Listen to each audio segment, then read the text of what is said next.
क्या आपको कभी ऐसा लगा है कि आपके रिश्ते में कुछ बदलाव आया है, लेकिन आप उसे ठीक से समझ नहीं पा रहे हैं? कभी कभी छोटी छोटी बातें और वाक्यांश हमारी समझ से कहीं ज्यादा जाहिर कर देते हैं। इस वीडियो में मैं उन 6 सबसे आम वाक्यांशों के बारे में बताऊंगी जो एक महिला तब कह सकती है जब वह धोखा देना शुरू कर रही हो। ध्यान से सुनिए, कभी कभी छोटी छोटी बातें सीधे सीधे स्वीकारोक्ति से कहीं ज्यादा कह सकती हैं। एक, मुझे और स्पेस चाहिए। इन शब्दों का अक्सर मतलब होता है कि वह भावनात्मक रूप से बंद हो रही है। जब कोई अचानक स्पेस मांगता है तो यह इस बात का संकेत हो सकता है कि उसके जीवन में कोई और आ गया है। एक नया रिश्ता उस आंतरिक स्पेस को लेने लगा है जो कभी उसके साथी का हुआ करता था। यह वाक्यांश अक्सर भावनात्मक दूरी और पहले से ध्यान न देने का बहाना बन जाता है। 2, मैं हाल ही में बहुत काम कर रहा हूं।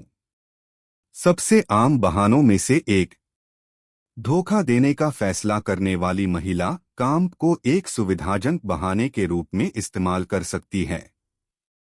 देर से आने, रद्द की गई मीटिंग्स या बातचीत में रूखेपन को सही ठहराने के लिए। सावधान रहें, अगर काम अचानक उसकी जिंदगी में बिना किसी वास्तविक बदलाव के उसकी पूरी प्राथमिकता बन जाए, तो यह एक चेतावनी संकेत हो सकता है। 3, वह सिर्फ मेरा दोस्त है। अगर बातचीत में बार बार एक ही पुरुष का जिक्र आता है और वह उसके बारे में बहुत ही सहजता से बात करती है, तो सावधान हो जाइए। यह मुहावरा अक्सर उसके साथ रिश्ते के महत्व को कम आंकने के लिए इस्तेमाल किया जाता है, जबकि वास्तव में उनके बीच जितना दिखता है उससे कहीं ज्यादा चल रहा हो सकता है। अगर वह रक्षात्मक हो जाती है, उसके नाम के जिक्र से चिढ़ जाती है या संदेश छिपाने लगती है, तो यह चिंता का एक स्पष्ट कारण है। 4, तुम बढ़ा चढ़ाकर कह रही हो, मैं ऐसा कभी नहीं करूंगी। यह मुहावरा तब सुना जा सकता है जब किसी साथी को शक होने लगे कि कुछ गड़बड़ है।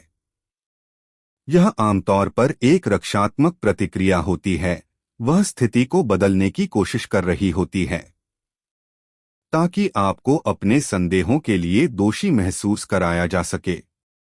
अत्यधिक भावनात्मक प्रतिक्रिया अक्सर सच्चाई से बचने, ध्यान भटकाने और बहाने बनाने की स्थिति में डालने का एक तरीका होती है।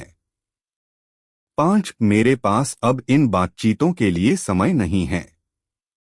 जब कोई महिला गंभीर बातचीत या रिश्ते से जुड़ी किसी भी चर्चा से बचने लगती है, तो इसका मतलब यह हो सकता है कि उसके विचार और भावनाएं पहले से ही कहीं और केंद्रित हैं। समस्याओं को सुलझाने या महत्वपूर्ण विषयों पर चर्चा करने की इच्छा की कमी, जिम्मेदारी से बचने और वास्तविकता का सामना करने से बचने का एक तरीका है। यह व्यवहार अक्सर संकेत देता है कि वह भावनात्मक रूप से खुद को दूर कर रही है और रिश्ते को बनाए रखने में रुचि खो रही है। 6, मैं बस थक गई हूं। यह स्पष्टीकरण अक्सर सुना जा सकता है, खासकर अगर वह शारीरिक अंतरंगता से बचने लगे। जब कोई व्यक्ति भावनात्मक रूप से कहीं और शामिल होता है, तो थकान अंतरंग संपर्क से बचने और दूरी के वास्तविक कारणों पर चर्चा करने का एक सुविधाजनक आवरण बन जाती है। यह थकान अक्सर ऊर्जा की कमी से कहीं अधिक छुपाती है।